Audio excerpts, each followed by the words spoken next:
here's your steps to heaven. Most steps are your sins, Grover. All 1,048,576 of them. You think yours is low? Wait till you've seen mine. Grover has accepted the challenge to climb his stairway into heaven. Each step marks a sin that he'd committed in his past life. The bigger the sin, the bigger the step. If he climbs the entire thing, he'll face judgment based on his efforts. Unfortunately, Grover made plenty of sins, about 1,048,376 of them, and the stairs will turn into a slide after every 7 days. But none of it deters Grover. He brought the Glock with him. Even if it does take an eternity to master the flight of stairs, he would be the Muppet to kill God. The stairs had yet to turn into a slide at 7 days in, and those larger steps that were his grave sins were no match for his thirst to shoot and kill God. After only 6 days, 23 hours, and 35 minutes, Grover has ascended most of the 1,048,576 steps to heaven. But to his shock, Kermit was up there waiting for him. How can this be? You were supposed to climb your own stairs, and it was bigger than mine, right? With a calm demeanor, Kermit answered him. You've come a long way for your purpose, my child. But next week, let's get serious and land a foot on every single step so you don't look like a furry blue cheater. Then Grover got his face kicked and fell to the bottom. After many failures, Grover finally made it to heaven again at the top of his sinful steps. And this time, he remembered to push Kermit down those steps before going in to complete his primary mission.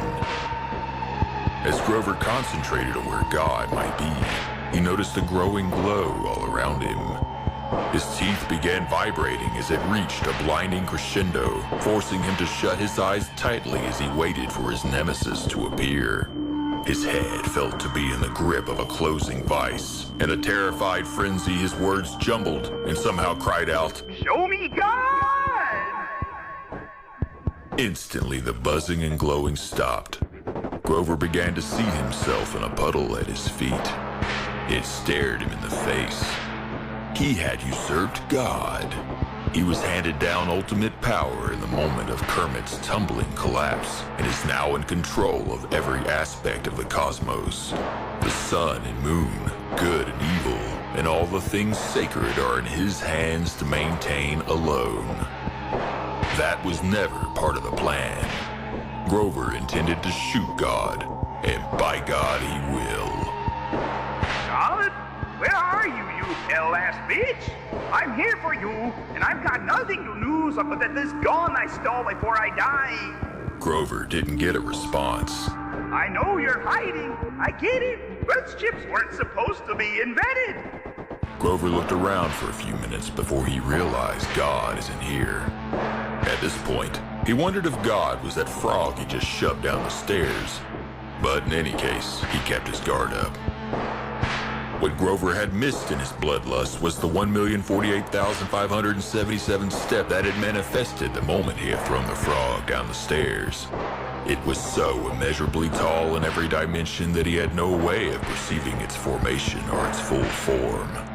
It was only when Grover fired his stolen Glock in anger that he noticed the walls bleed.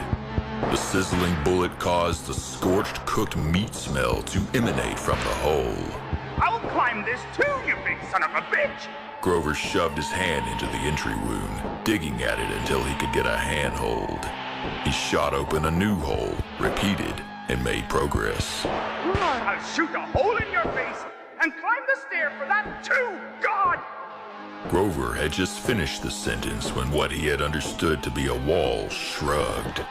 A minuscule movement for it, but Grover's entire reality shook.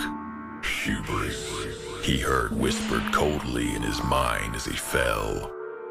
God punishes Grover by flinging him out of the gates of heaven, doomed to fall down the infinite stairway while shattering every bone in his body till the end of time.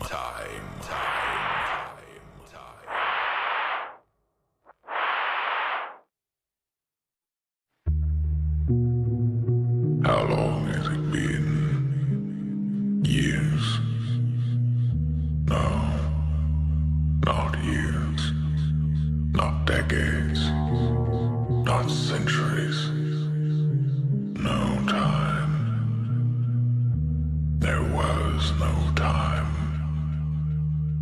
was still thinking like a mortal, Grover knew.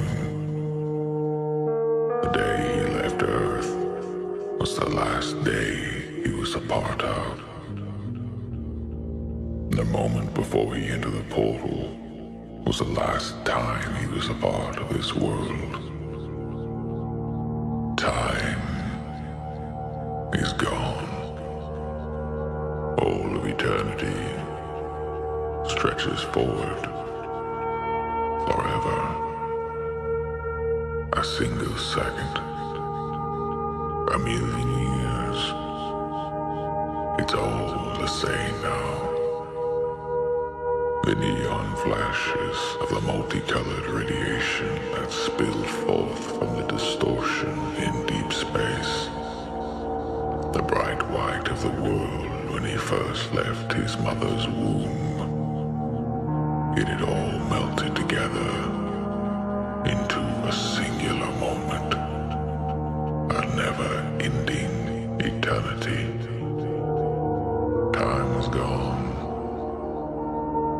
On his quest to seek the unknown, Grover had become immortal. Grover had died. He saw the birth of the universe, and he saw the e-death, and he could not tell the difference.